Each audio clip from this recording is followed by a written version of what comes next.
Now students, NCERT numericals number 14 is already given the figure.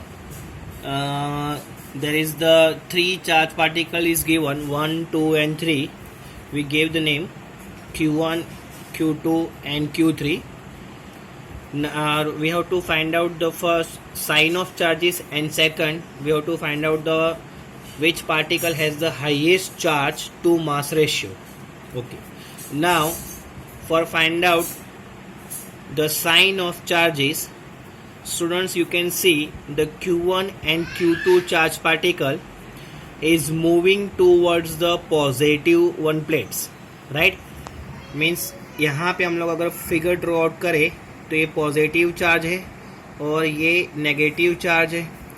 तो for Q1 अगर हम लोग डिफ्लेक्शन बताए तो समझ लो ये x axis means ground line है, तो उसका जो डिफ्लेक्शन हो रहा है वो ऐसे हो रहा है, राइट. सो पार्टी जो चार्ज है it is moving towards the positive charge, right. Same to same Q2, Q1 and Q2 both are moving like that, means it's moving towards the positive charge. It is the x-axis. So Q1 and Q2 deflected towards positive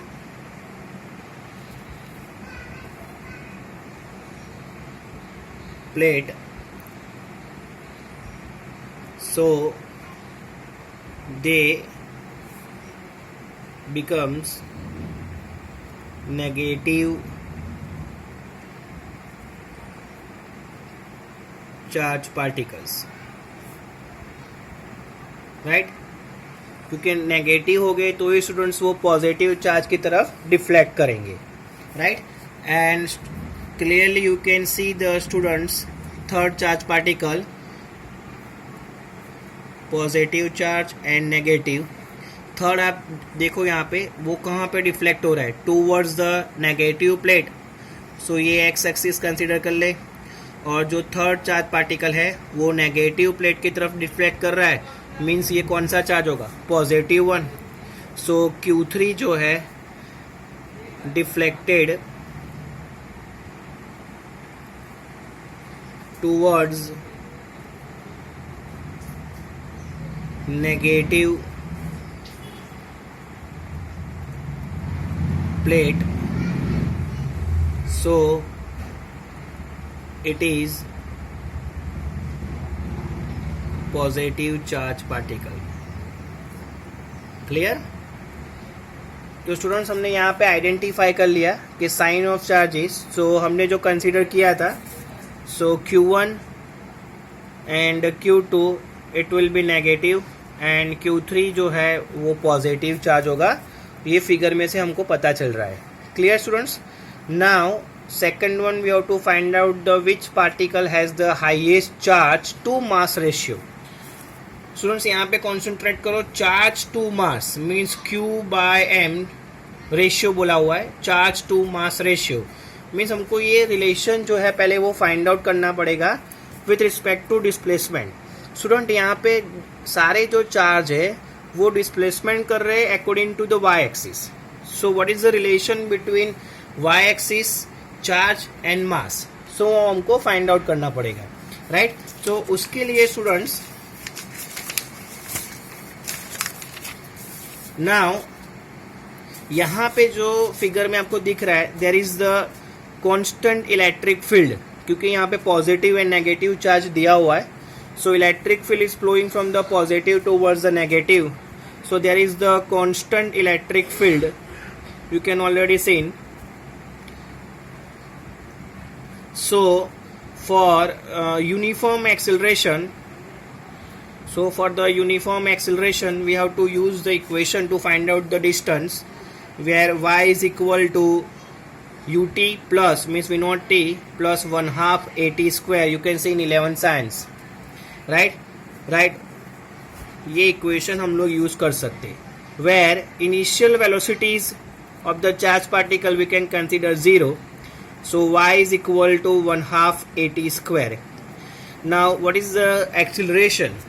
So the relation between acceleration in electric field we know, इसको हम लोग equation number 1 बोल लेते और इसको हम लोग 2 बोल लेते. Now electric field is equal to force upon charge and F is equal to E into Q, right? And according to Newton second law, right, यहाँ पे हम लोग लिख सकते हैं कि F is equal to ma, so ma is equal to E into Q, so acceleration is equal to E into Q by m. Clear? ये equation में हम लोग पुट आउट कर सकते हैं. And what is the time? So students we can consider the means ये जो distance है हम लोग कंसीडर कर लेते हैं L, right. So velocity, you know the velocity definition is equivalent to displacement. ये जो चार्ज पार्टिकल इनिशियल से यहाँ तक जा रहे हैं, it is the displacement, right, clearly. So displacement upon time, ये उसका डेफिनेशन है. So velocity is equivalent to the displacement. कितना हुआ यहाँ पे? L upon time t. So t is equal to L by v. हम लोग ये फॉर्मूला भी यूज कर सकते. So equation number A and B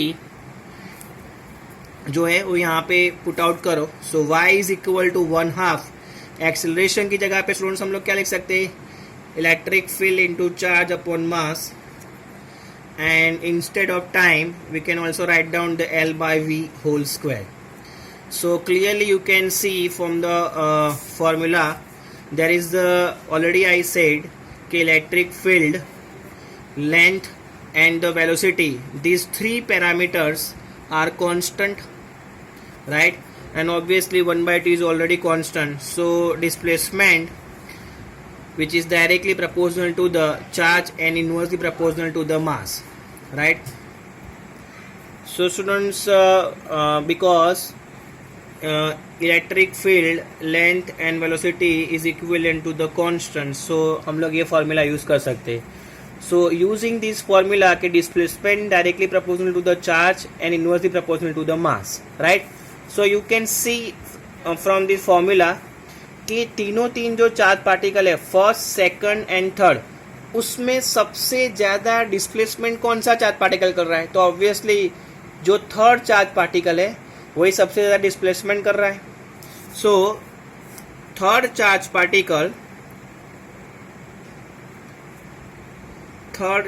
particle has maximum displacement and it is the positive one, right? So maximum displacement and the displacement जो यहाँ पे directly proportional to the charge. So अगर displacement maximum हुआ, because displacement maximum हुआ compared to Q1 and Q2, so कौन सा charge particle student सबसे ज़्यादा यहाँ पे चार्ज टू मास रेशियो होगा? Third one. ये हमने प्रूव कर दिया. So third charge particle Q3 has the highest charge to mass ratio, right? यहाँ से आप लोग ऐसा लिख सकते हो with the reason, because maximum displacement has the third charge particle and this displacement which is directly proportional to the charge. Clear?